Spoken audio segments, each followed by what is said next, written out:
we're running a little bit hot tonight. I can barely see the road from the heat coming on. Reach down. Alright, Rob again from It's a Dire Thing. I had a couple of inquiries lately in regards to the Shad seat for the FZ09 or MT09. So I did want to make something kind of clear out to all viewers and users or potential buyers for the Shad seat on the both MT and the FZ09. In regards to the seat itself, compared to stock seat, it is a big plus. It is a must, that is for sure. I personally cannot ride for more than an hour without using the Shad seat. So that I'm telling you right now is my priority, first accessory that I'd actually put on before anything else. But there is, and I found something slightly different in regards to the fitment of the Shad seat for 2018 MT09, whereas I had the same seat last year, and it's a no biggie. It's nothing major, but I do want to kind of make this announcement so you can see what you have to do just in order to get the most out of your seat. So as you can see, when I'm just kind of pressing here on each side just to open it up. So it is virtually the same kind of pan as the stock seat. So when you do buy your Shad seat, you get it just like this, other than tools. So what you have to do to convert your stock seat over to your Shad seat is you have to take the stock rubber pieces off your stock seat and then put it on here, which is very simple to do, right? I mean, it's just pulled and then push in. I find a little bit of saliva, spit, or a bit of water helps just to kind of push it in.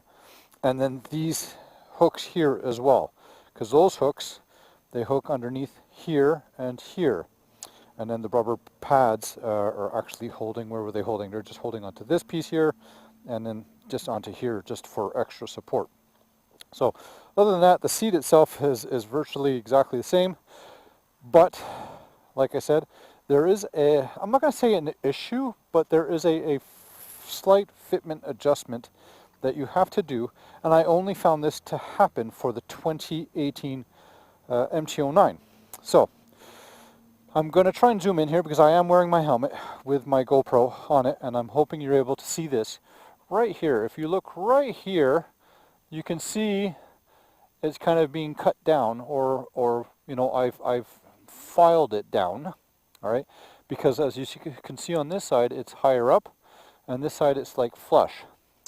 The reason why I do this onto the both sides is, for some reason, the bottom of the pan, if you look here, this piece here and this here, you can see the marks. I hope you can see the marks, and there are coming into contact with this here.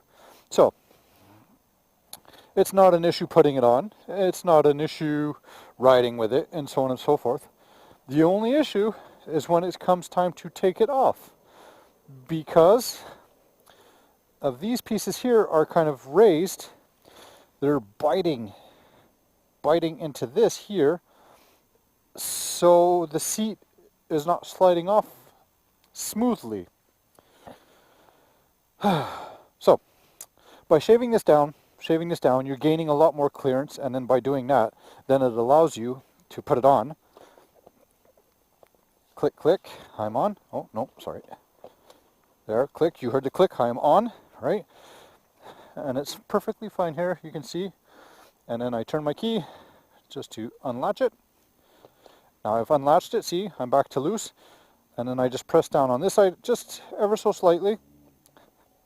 And then I press down on this side, and now the seat comes off. Super easy, super nice, without any issues, until everything kind of gets worn down a bit, right, and compressed. Things will get easier as well. So again, real quick note, file this down, file that down, right, just a little bit compared to what it was here, stock, after stock. You know, like any other accessories out there, there are certain accessories that you actually have to do kind of stuff like that, right? You know, you got some sliders on certain bikes that you have to drill into the fairings, right? There are certain products that you have to, you know, the rear rack. I mean, I had to, as per the instructions, take a Dremel, take all this whole piece apart, take a Dremel and cut big circles underneath the fairing. So, you know, what's the difference between having to do that, right, cutting holes here, or filing down underneath there? It's not something that's seen, so, you know, there's no reason for anybody to panic, to have to modify or you know, slightly trim, so on and so forth on their body panels. So again, Shad seat, highly recommended. You want something that goes on and off very easy, well, you got my trick tip of the day. All right, so call it a Rob Dyer trick tip or call it a Yamaha trick tip.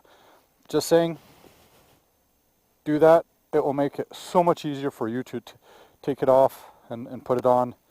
Other than that, again, it's a Dyer thing. I appreciate all your support. If you have any questions, comments, let me know. Write it down. I'll always reply back to you.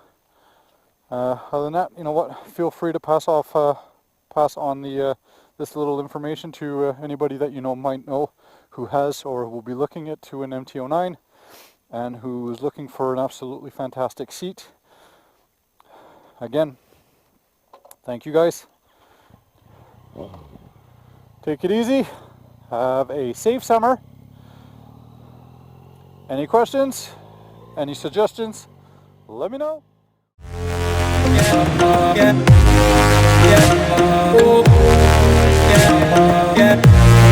Yeah.